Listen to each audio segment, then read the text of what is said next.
Shalom familia, Laila Top, buenas noches, bienvenidos a una reunión más de Casa de Oración Encuentro con Yeshua. Estamos una vez más en encuentro con Yeshua, en contacto, en intimidad con nuestro Abacadosh. Bienvenidos a esta maravillosa porción de la Torah. Amén, somos Isabel y Ramiro Peña, siervos de Yahweh en esta su casa de oración. Hermanos amados, la porción del día de hoy es la porción número 35, que lleva por título Nasó. Y Nasó quiere decir levanta, sería la traducción en español. Hermanos amados, la semana pasada en la Parashá Bamidbar vimos que se realizó un censo de los hombres israelitas en edad de reclutamiento, ¿verdad? Los levitas, a quienes se les dio el deber de servir en el santuario, en el lugar de los primogénitos de Israel, ¿verdad? Que fueron excluidos. La Parashá Naso, que es la 35ª porción de las lecturas semanales de la Torá, nos presenta, hermanos, una serie de instrucciones y eventos importantes en el viaje de los israelitas por el desierto. Entre ellos encontramos la consagración del tabernáculo, del Mishkan, las ofrendas de los jefes tribales y las leyes para los nazareos.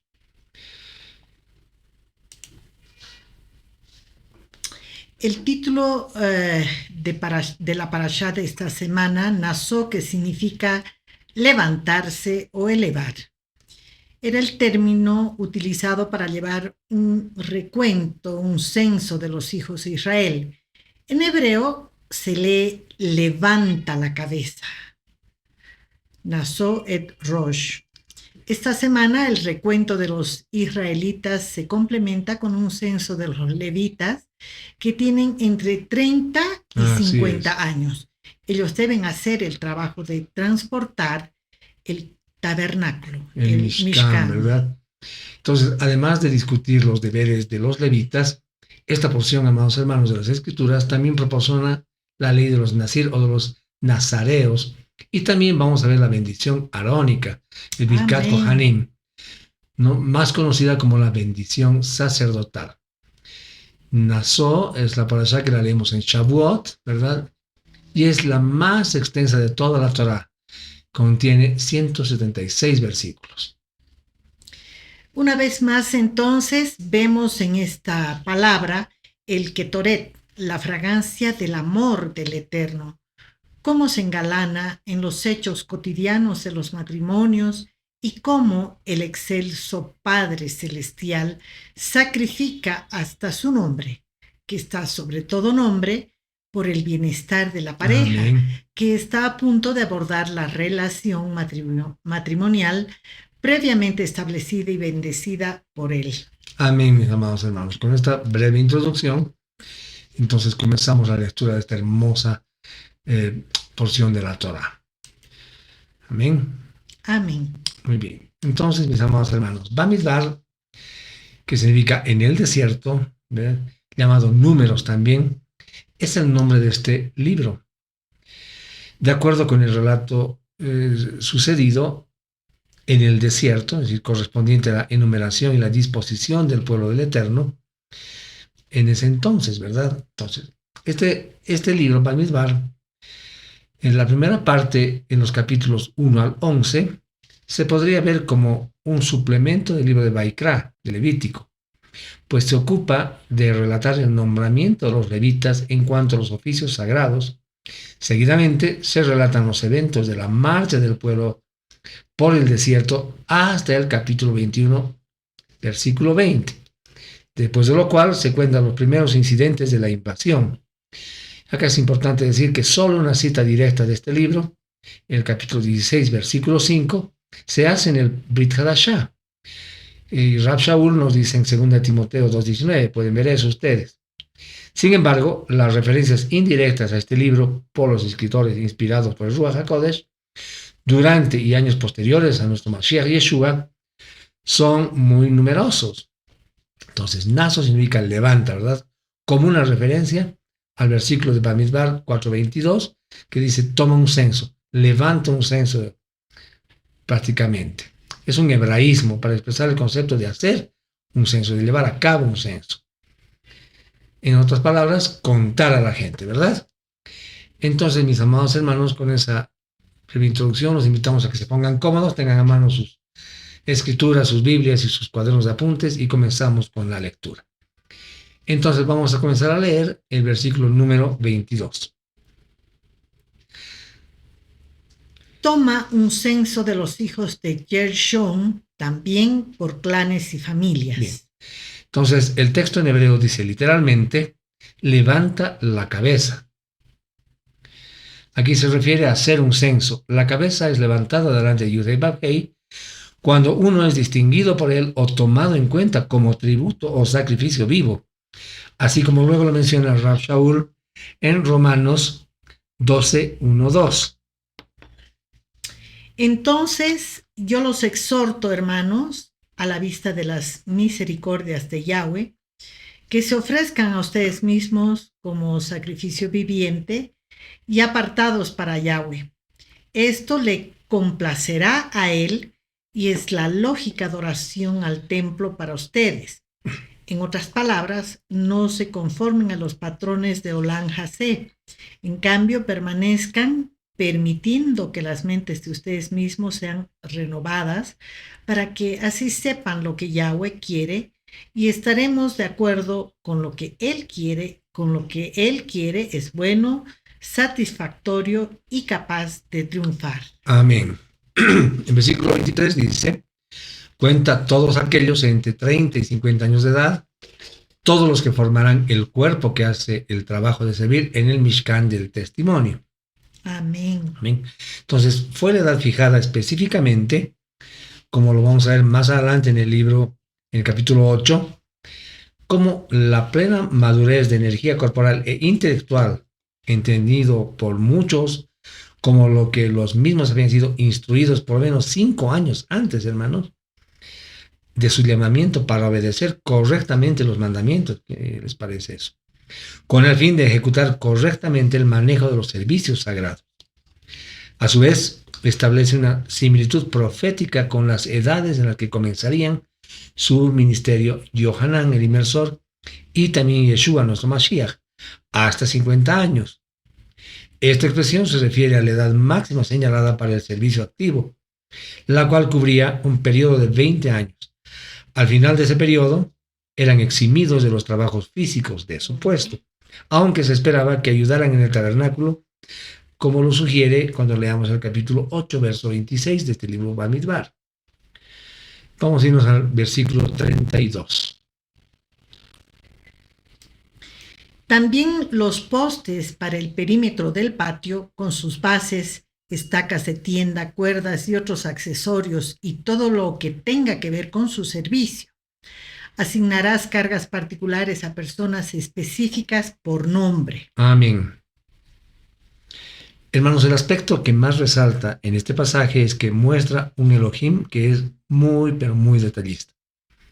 Pudiendo asignar el trabajo por familias y dejar que ellos se los repartieran, se ve la intencionalidad, ¿te dan cuenta ustedes?, detrás de este detalle, para evitar que se le asignara a alguien una tarea de manera injusta o más bien aplicando favoritismos, ¿verdad? Entonces, a cada cual le fue asignada su carga.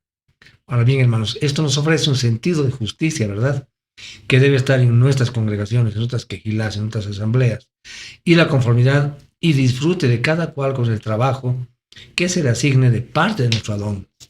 Entonces, todos en el cuerpo del Mashiach tenemos dones que son asignados por el Ruach de Elohim, ¿verdad? Entonces, no debemos codiciar los dones de otros, aunque se nos llama a desearlos, pero también se nos llama también a contentarnos con lo que el Ruach del Eterno nos va dando a cada uno de nosotros conforme Él ya lo tiene determinado. Versículo 36. Registrados por sus familias numeraron 2,750. Amén. Hermanos, esta numeración fue hecha sobre un principio diferente de lo que está relatado en el capítulo anterior. Aquella fue limitada a los varones de 1 mes de edad para arriba, recuerden ustedes, mientras que en esta se extendió a todos los que eran aptos para el servicio en las 3 clases de la tribu levítica.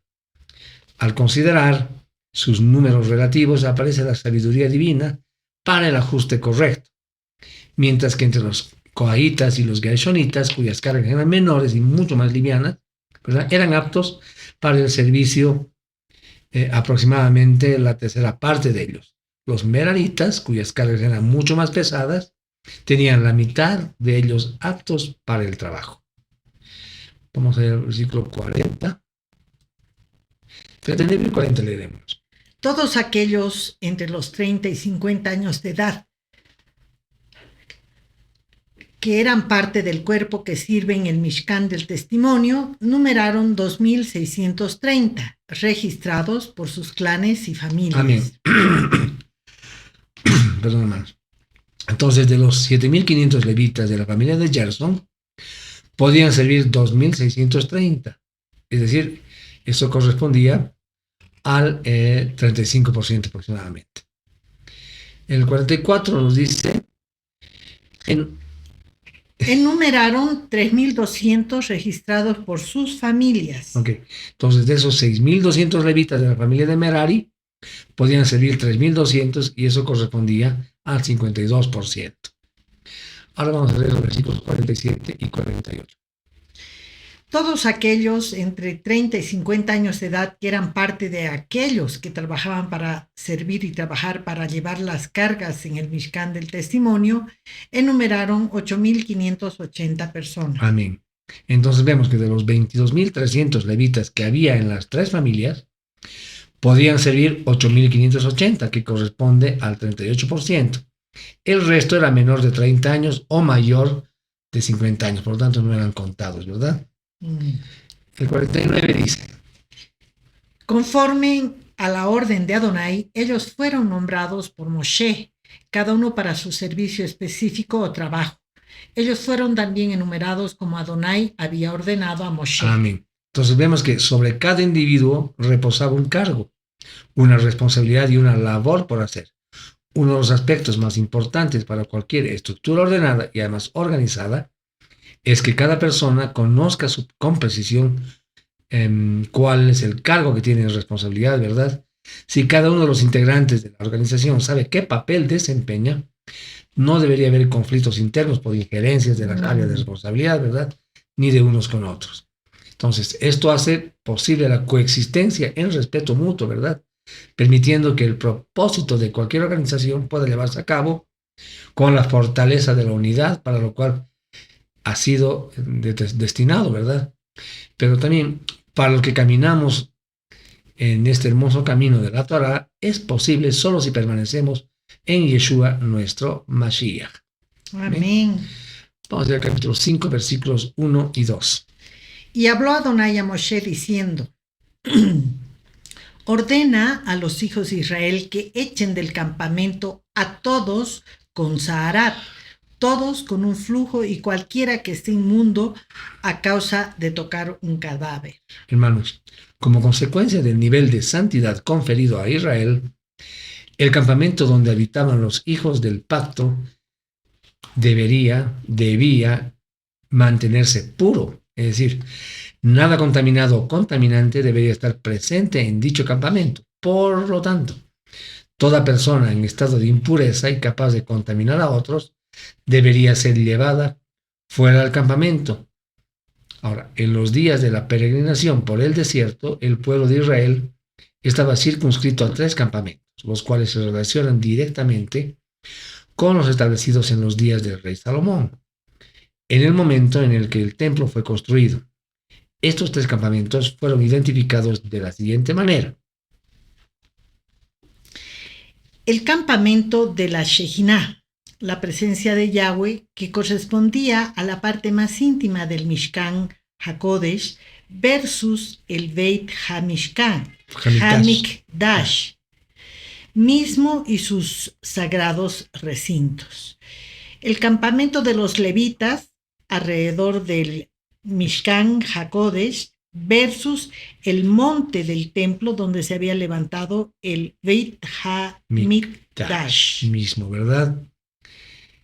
Y tercero, estaba ya como tal el campamento de Israel, donde estaban el resto de los israelitas versus la ciudad de Jerusalén. Los reglamentos adoptados para asegurar la limpieza en el campamento sugieren la adopción de reglas similares para mantener la pureza de la comunidad de creyentes en el Mashiach Yeshua.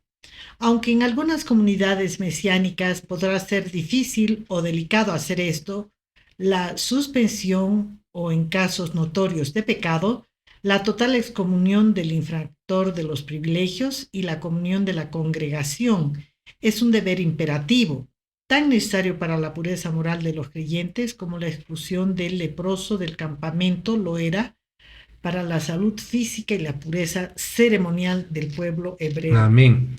El versículo 6 del capítulo 5 nos dice, dile a los hermanos, 5 y 6, y habló Adonai a Moshe diciendo, dile a los hijos de Israel, cuando un hombre o una mujer cometa cualquier clase de pecado contra otra persona y así rompa la fe con Adonai, él incurre en culpa.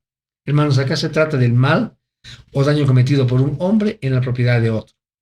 Se le llama prevaricación contra Yud Hei Vav Hei y se indica en el caso supuesto que haya sido agravada la ofensa por prevaricación, es decir, por un juramento falso o una mentira fraudulenta por negación. Esto constituye una prevaricación cometida contra el Eterno, quien es el único juez de lo que se jura y se habla falsamente. Eso lo vemos en Hechos 5, 3, 4. Entonces Shimón Kefa le dijo Hananía, ¿cómo es que el Satán invadió tu corazón para que mintieras al Espíritu de Santidad y retuvieras secretamente parte del precio del campo? Si se quedaba sin vender, ¿no seguía siendo tuyo? Y después de vendido, ¿no estaba el precio en tu poder?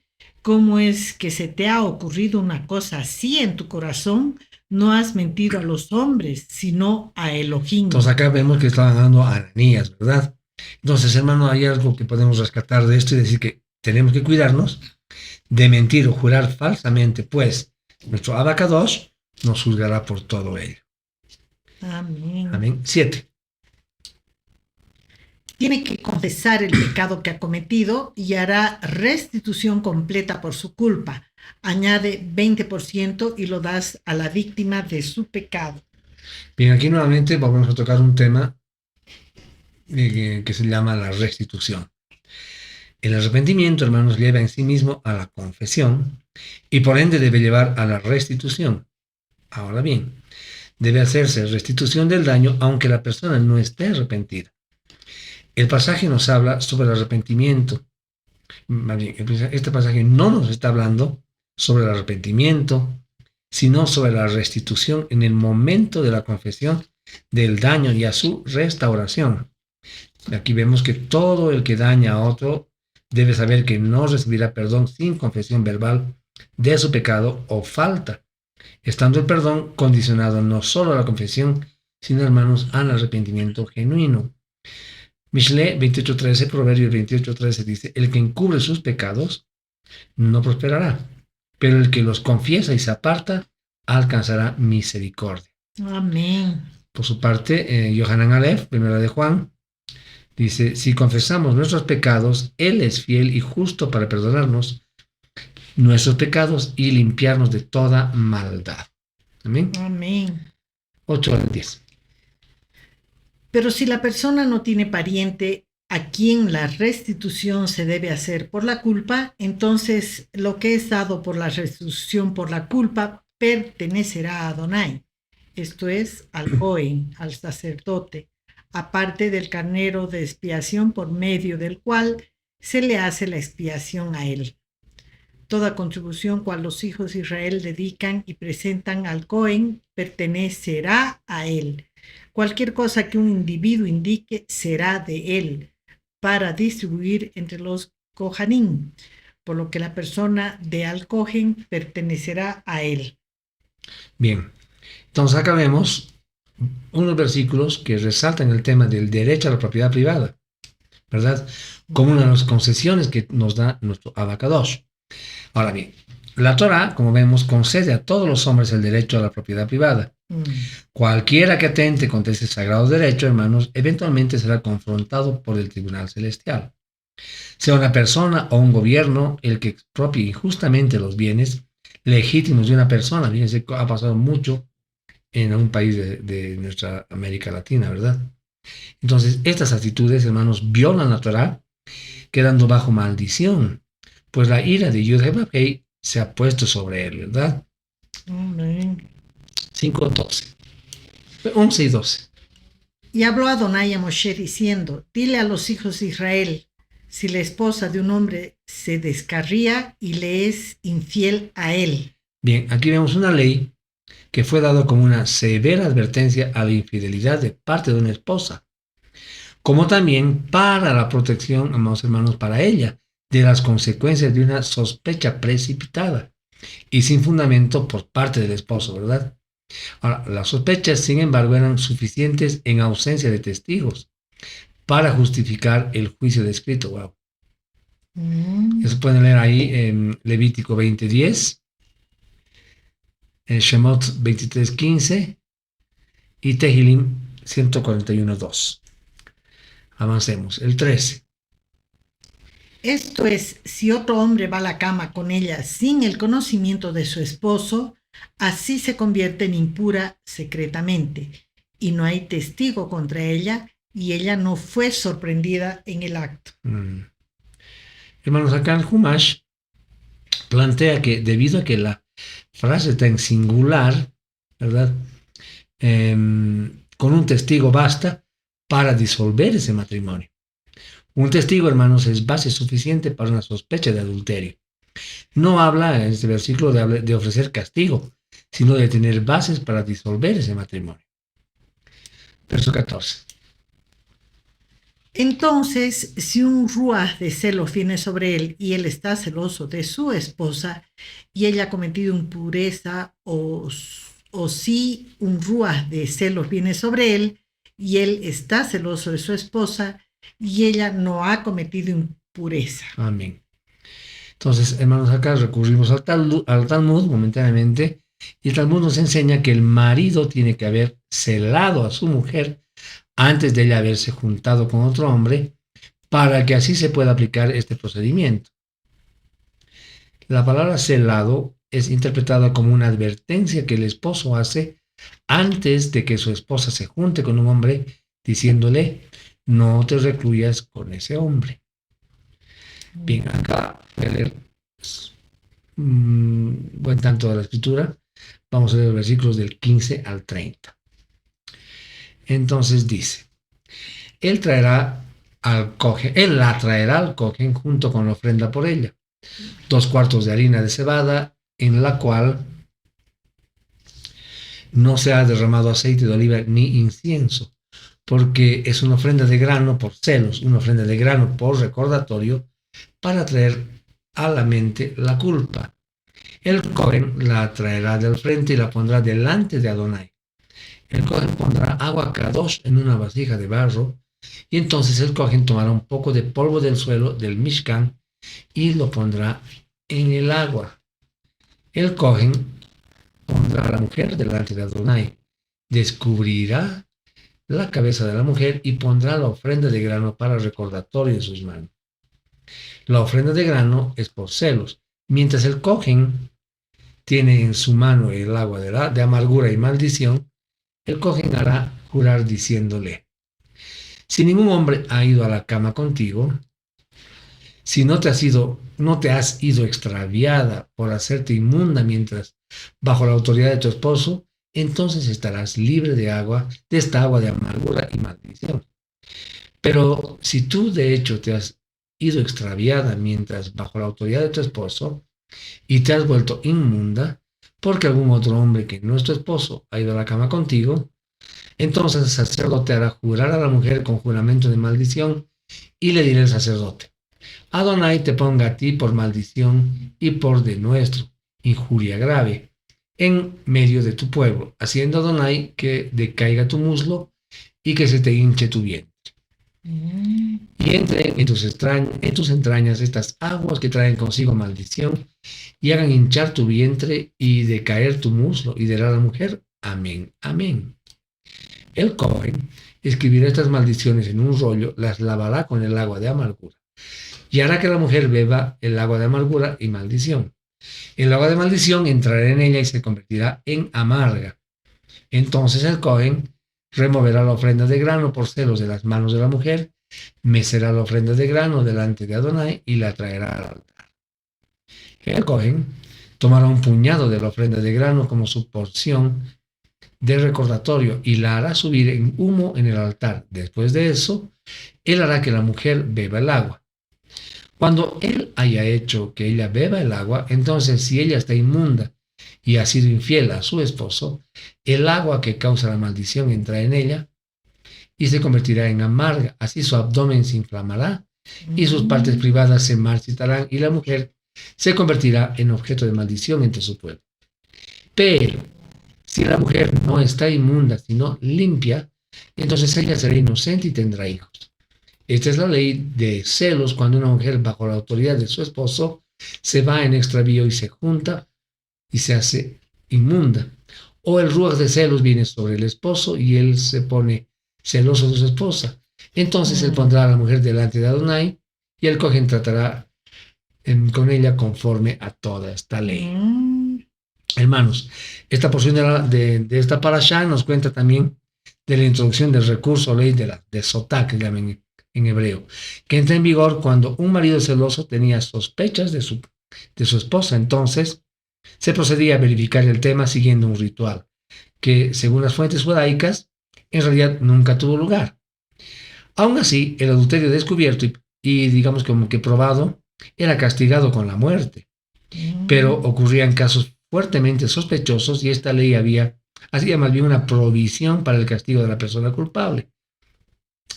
Es decir, no era un juicio según las formas de un proceso judicial, sino una prueba rigurosa por la cual la supuesta adúltera era obligada a pasar. La ceremonia era de una naturaleza tan aterradora que por los principios conocidos la culpa o la inocencia no podía dejar de aparecer.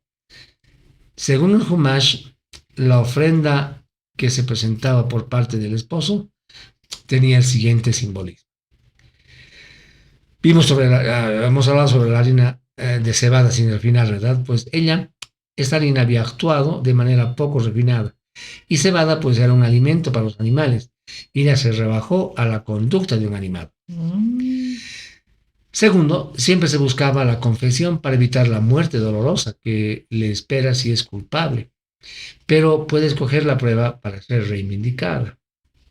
Entonces acá vemos cómo es un acto de desvergüenza al descubrir la cabeza de una mujer casada. El Brit Hadashah lo indica para el momento que están ministrando. Descubrir a esta mujer ante el Eterno implicaba que había fallado a la honra de su esposo. Lo había faltado, ¿verdad? Entonces, antes de este acto, se asume que su cabeza permanecería cubierta aún. 31. El esposo estará limpio de pecado, pero la esposa cargará con las consecuencias de su pecado. Wow. Si la mujer entonces se la encontraba culpable y culpable de adulterio, ella debería llevar su propia culpa, ¿verdad? Sí, su vergüenza, dolor físico, maldición permanente y quizás también esterilidad permanente. Pero si se demuestra como inocente, el hombre no llevará ninguna culpa por haberla sometido a esta prueba. Aunque el pasaje, hermanos, refleja el medio ambiente de un mundo en el que el hombre ejercía una posición de responsabilidad delante del padre, ¿verdad? Lo hacía porque este concepto del esposo en su rol de sacerdote del hogar en general escasea y porque subraya la necesidad de eliminar aún la sospecha de infidelidad en el matrimonio para mantener una sociedad estable, ¿verdad? Íntegra y sobre todo santa. Para cumplir con eso, la fidelidad es esencial. El Brit Hadashah, el pacto renovado, enseña que tanto el varón como la mujer deben mantenerse fieles en el matrimonio. Ahora, si algo aprendemos en el camino de nuestro abacados es a reconocer nuestros errores, ¿verdad? La fidelidad ha de ser el nutriente fundamental ¿para qué? Para lograr solidez, durabilidad en cualquier relación. Aunque el versículo excluye al esposo de cualquier culpa por sus celos infundados, es importante reconocer que todos tenemos problemas que necesitan ser resueltos, ¿verdad? Así como de cualquier tipo de sospechas, ¿verdad?, que haya tenido respecto de su mujer. Recordemos que Israel, como esposa de Elohim, se hizo inmunda, ¿verdad? Pueden leer acá Jeremías 2, 23, 24, que van hablando de esto, ¿no? De los celos. Ezequiel 24, 13. Cuando lean eso van a ver que nuestro Mashiach tuvo que morir, ¿verdad? Y tuvo que tomar y beber la copa de la maldición y la ira que le tocaba a su esposa amada. ¿Recuerdan ustedes cuando Yeshua estaba en el madero, antes de declarar su última palabra? Él dijo que tenía sed y ¿qué le pasaron? Le dieron a beber vinagre, ¿verdad? Vinagre. Que es una similitud de estas aguas amargas que tenía. Y él la tomó, como vemos acá, por su esposa, que es el pueblo, ¿verdad? Nosotros. Jeremías 8:14 dice: ¿por qué nos quedamos sentados? Reunámonos en las ciudades fortificadas y enfrentemos allí nuestra condena, porque Yud-Heh-Vav-Hei, nuestro Elohim, nos ha condenado, nos ha hecho beber un trago amargo porque hemos pecado contra Yahweh, ¿verdad? Pueden leer también ustedes ahí Jeremías 9:15, que habla de que va a hacer comer ajenjo a su pueblo. Está Yohanan 18:11, está Lucas 22:42. Y bien, la esposa, hermanos, debía morir si era encontrada infiel, ¿verdad? Pero había una ley que declaraba que si el esposo de ella moría, quedaba libre para volverse a casar. Romanos 7:2-3 nos dice eso, ¿verdad? Dice, por ejemplo, una mujer casada está ligada por la Torá a su esposo mientras él vive. Pero si el esposo muere, ella es libre de la parte de la Torá que tiene que ver con esposos. Entonces, mientras el esposo esté vivo, si ella se casa con otro hombre, es declarada adúltera. Pero si el esposo muere, ella es libre de esta parte de la Torá. De tal manera que si ella se casa con otro hombre, no es adúltera. Hermanos, por eso murió Yeshua. Perdón, hace mucho frío donde vivimos, estamos mal de la garganta. Romanos 7:4-6 nos dice: asimismo, mis hermanos, ustedes han sido muertos con respecto a esta parte de la Torá, por medio del cuerpo del Mashiach, Yeshua, para que así permanezcan a otro, es decir, a aquel que fue levantado de la muerte, a fin de que podamos producir frutos para Yud-Heh-Vav-Hei. Porque cuando vivíamos de acuerdo a nuestra vieja naturaleza, las pasiones relacionadas al pecado actuaron por medio de la Torá en nuestro cuerpo, con el resultado de cosechar frutos para muerte. Pero ahora hemos sido liberados de este aspecto de la Torá, porque hemos muerto aquello que nos tenía en muletas, de modo que estamos sirviendo en esta nueva forma provista por el Ruach, y no en la vieja forma exteriormente, siguiendo la letra de la ley. Hermanos, Yeshua no bebe de la ira de las naciones en el madero. Sobre él solo se descarga el vaso de la ira que debía beber la esposa. No tiene sentido que él beba la ira que corresponde a las naciones, ¿verdad?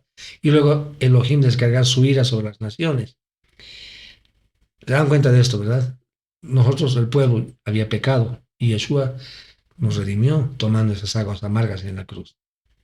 Amén. Gilel, Lucas 22:42 dice: Padre, si quieres, aparta de mí esta copa, pero no se haga mi voluntad sino la tuya. El pueblo de Elohim provocó celos al Adón, hermanos, con otros dioses, como lo dice Deuteronomio 32:16. Lo provocaron a celos con extraños, lo provocaron a ira con abominaciones. Deuteronomio de Barim 32:21 continúa y dice: me movieron a celos con lo que no es de Elohim, me provocaron a ira con sus vanidades.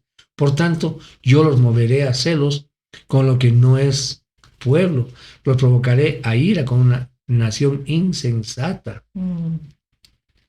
Pueden complementar esta parte leyendo Primera de Reyes 14:22, Salmo 78:58, Ezequiel 8:3 y Primera de Corintios 10:21-22.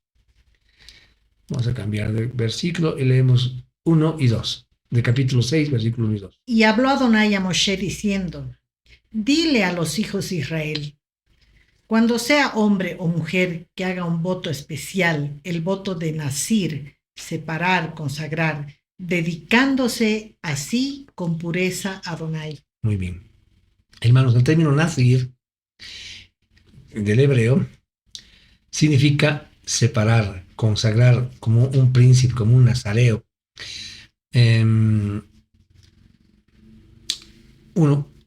Nazareo es una persona, hermanos, dedicada a Elohim y sujeta a ciertas formas prescritas. En esta parte lean Jueces 13:5. También nazareo es un príncipe o principal, ¿no? Se trata de una persona o de una tribu consagrada, ¿verdad?, al propósito divino. 3 también significa nazir, una vid aún no podada. En hebreo se dice invei nezireja, o sea, las uvas de tus vides no podadas. Eso lean en Vaikra 25:5. Porque, hermanos, el fruto es de Elohim, es dedicado a Elohim, ya sea de la vida de una persona, de una planta.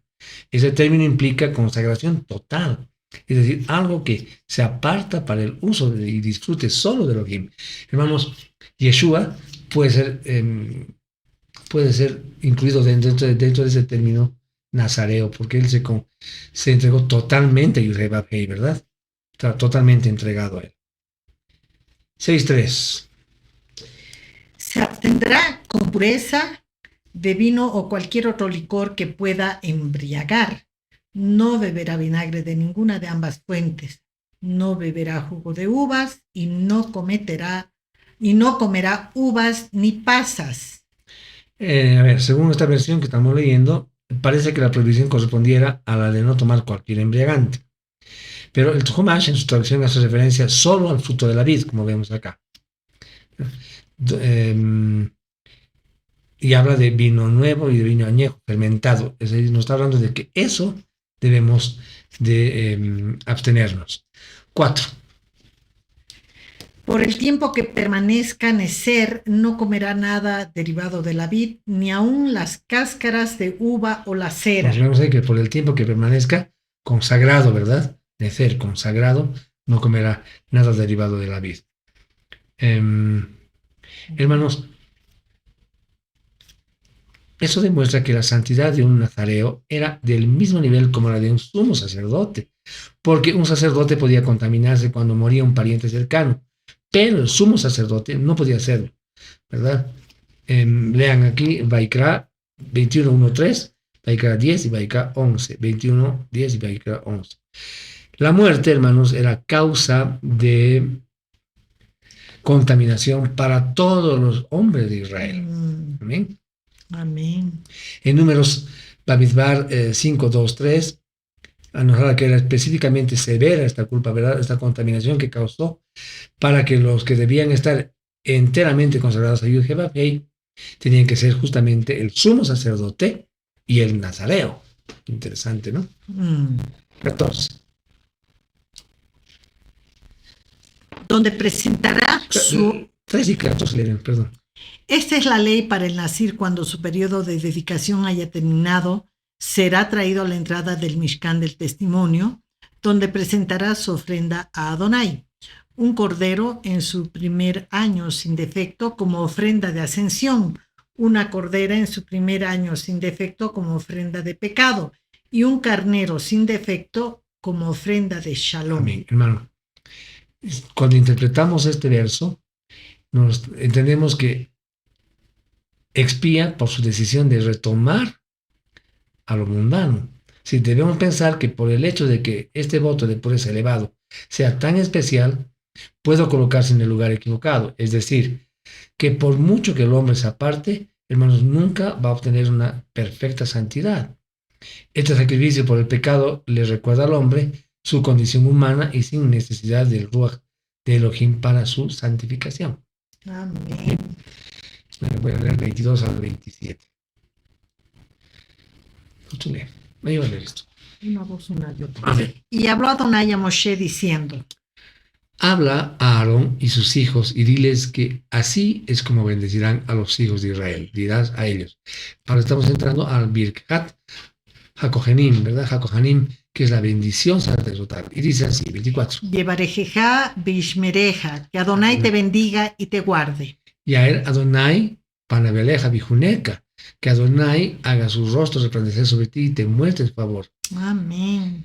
Yisa Adonai panabeleja beyasem leja shalom, que Adonai Levante su rostro hacia ti y te dé shalom. shalom, ¿verdad? 27. 7.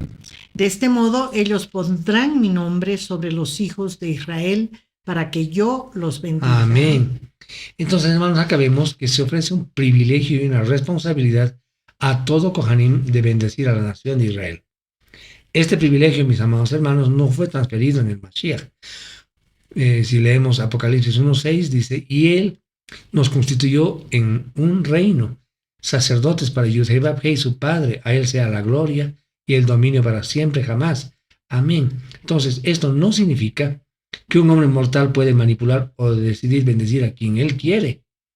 Esto es un acto divino impartido a cada sacerdote, el cual es un canal, hermanos, para que esa bendición fluya. Ahora, ¿qué implicaciones tiene esta bendición? La bendición sacerdotal, el Birkat Kohanim, es una declaración profética mesiánica, hermano. Vamos a ver, hermanos. Lo primero, entonces, vemos la bendición sacerdotal. Ya hemos leído, Yevarejeja, Adonai Beishmereja, Yair Adonai Panabeleja Bijuneja, Isai Yahweh Panabeleja Biyasem Leja Shalom. Dice, Yahweh te bendiga y te guarde, Yahweh te mire con bondad y te favorezca, Yahweh te mire con su aprobación y ponga en ti paz. Amén. Entonces, vamos a ir desmenuzando un poco estas palabras, ¿ok? Entonces, comenzamos diciendo, Yahweh te bendiga y te guarde. ¿se trata de qué? Prosperidad material. Es una referencia a las bendiciones registradas en Deuteronomio 28, las cuales vienen no como resultado de la declaración verbal del sacerdote, sino como resultado de la obediencia.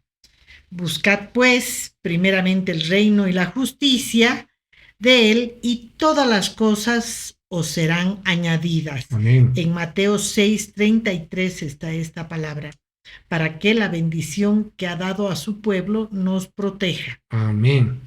Luego vemos que Yud-Heh-Vav-Heh, Adonai te mire con bondad y te favorezca.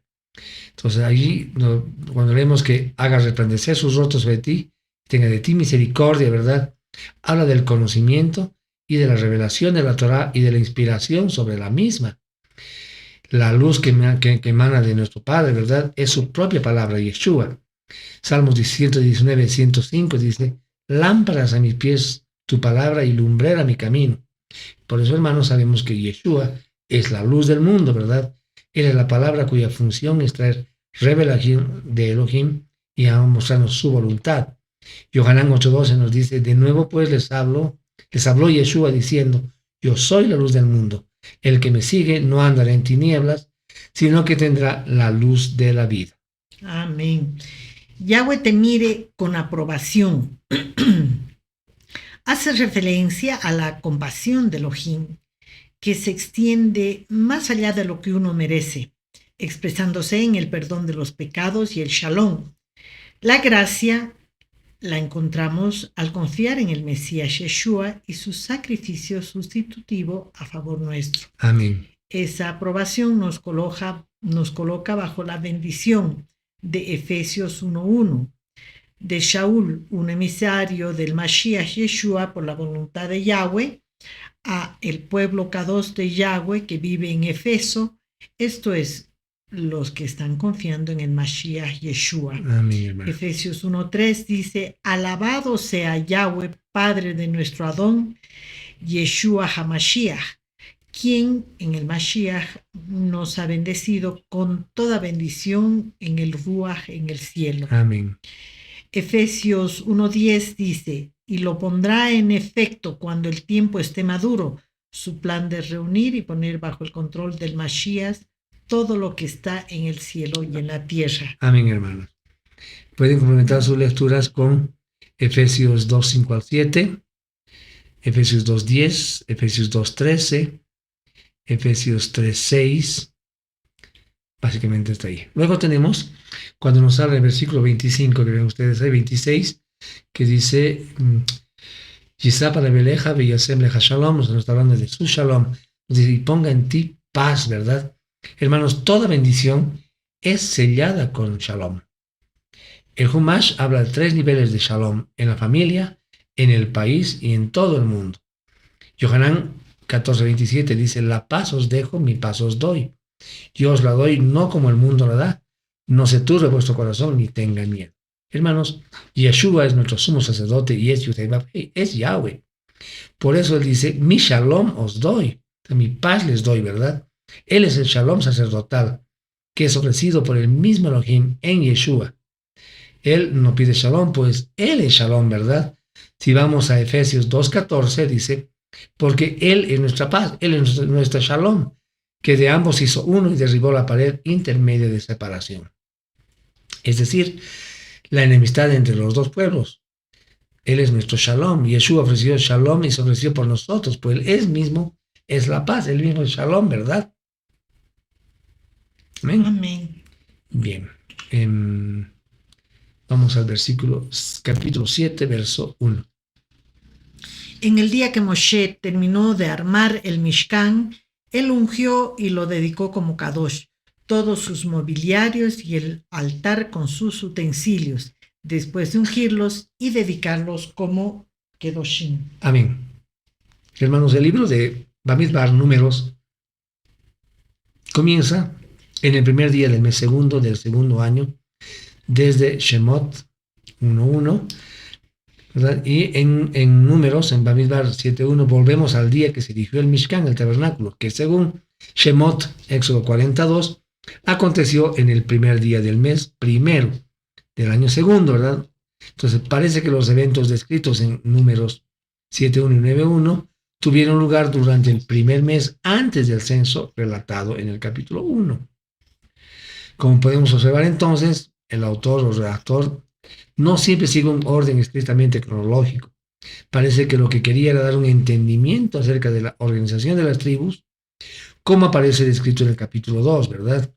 Y del significado y los deberes de los levitas, como vimos en los capítulos 3 y 4 anteriormente, ¿verdad? Bien, 7.2. Los príncipes de Israel, que eran los príncipes de los clanes de sus padres, hicieron una ofrenda.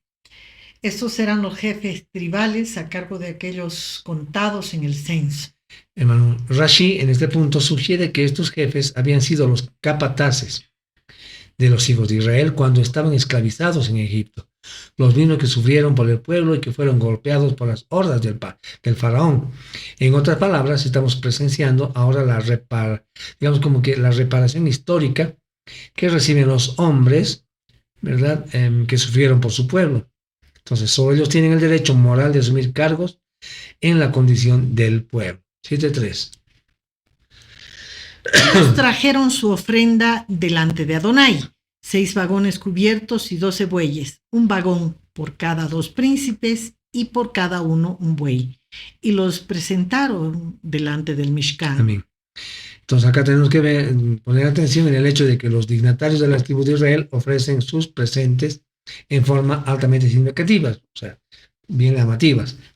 Las carretas eran 6 que representan el esfuerzo mancomunado, mientras que los 12 bueyes representan el esfuerzo individual de cada una de estas personas, ¿verdad? Sí. Ok. 7.9. Pero los hijos de Kehat no dijo nada, porque sus labores incluían los artículos Kedoshim, los cuales cargaban sobre sus propios hombros. Pero a los hijos de Kehat no dijo nada. Ok, 10 y 11 más. Los príncipes trajeron la ofrenda para dedicar el altar el día que fue ungido. Los príncipes trajeron su ofrenda ante el altar. El 11. Adonai dijo a Moshe, ellos presentarán sus ofrendas para dedicar el altar cada jefe en su propio día. Acá vemos la palabra altar, pero vemos que se usa como singular en lugar de que sea plural, ¿verdad? Porque es evidente por la clase de ofrendas que se refiere a los altares de los holocaustos y del incienso. Esta no es una dedicación, digamos, primera y propia de aquellos altares, la cual había sido hecha por Moshe y por Aarón algún tiempo atrás, digamos, ¿no?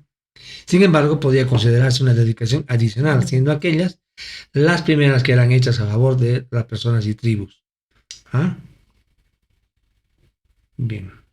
Amén. Amén. Vamos a irnos al 7:48. Me voy a adelantar al versículo 48.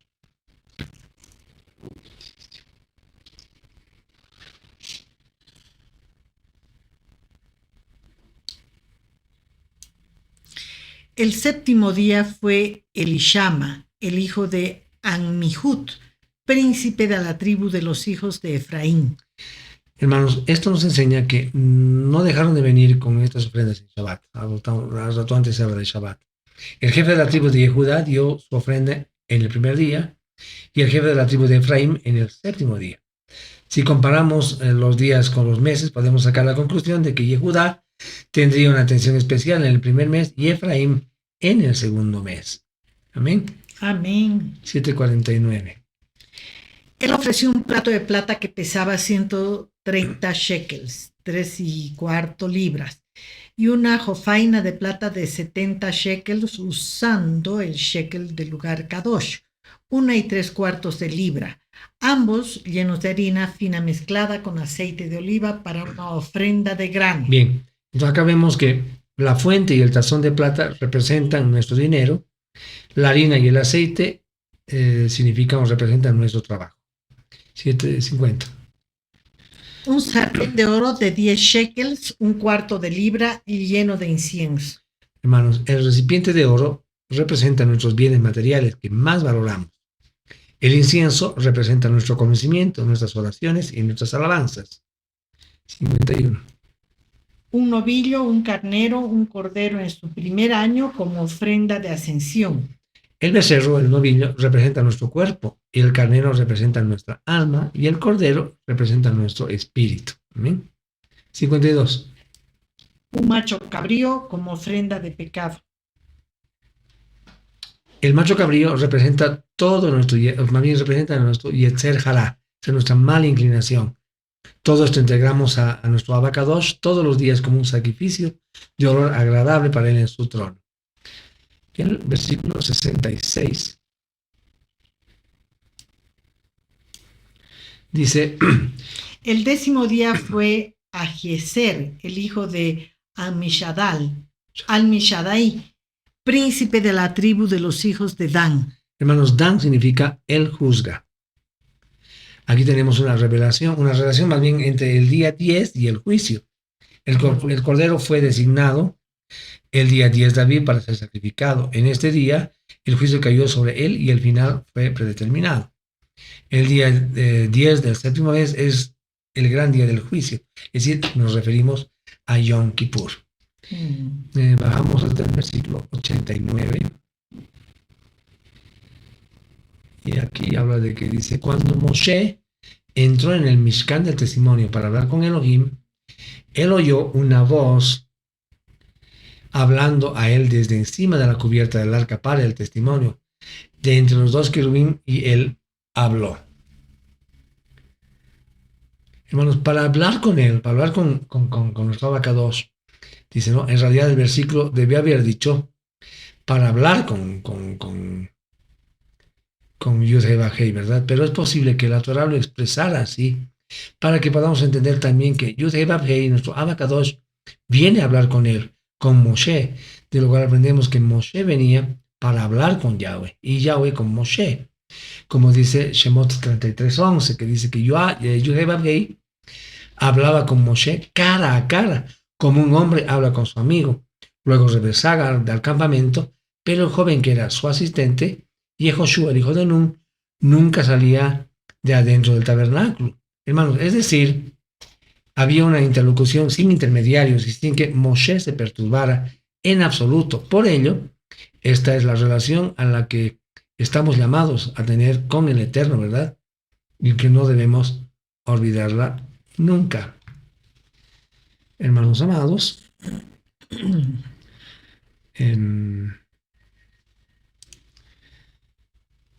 y antes de concluir, diciendo que esta porción, Naso, nos enseña sobre la dedicación, la purificación, la consagración y la bendición, ¿verdad?, en la comunidad de Yud Vav Hei. Ahora bien, como creyentes en Yeshua, hermanos amados, vemos en estos temas un llamado a vivir vidas dedicadas, ¿verdad?, como vimos, y consagradas, nazareas, digamos, ver, a Elohim, a buscar su purificación, a buscar su perdón y a recibir y compartir su bendición y su paz, su shalom con todos, ¿verdad? Yeshua, el Mesías, es nuestro sumo sacerdote que nos bendice, nos purifica y nos consagra para el servicio del reino. En él encontramos la plenitud de nuestra dedicación y el propósito de nuestras vidas. Hermanos amados, a manera de reflexión, podríamos preguntarnos cómo podemos aplicar los principios de santidad y consagración a nuestras propias vidas. ¿De qué manera podemos nosotros reconocer y apreciar, pero en su gran magnitud, el sacrificio de Yeshua como una ofrenda definitiva por nuestros pecados? Te invitamos a profundizar en el estudio de la Torá y a descubrir las profecías mesiánicas que apuntan hacia Yeshua, nuestro Mesías y Salvador. Amén, mis amados hermanos. Y con esto habríamos concluido la porción de esta semana, la porción número 35, Naso levanta.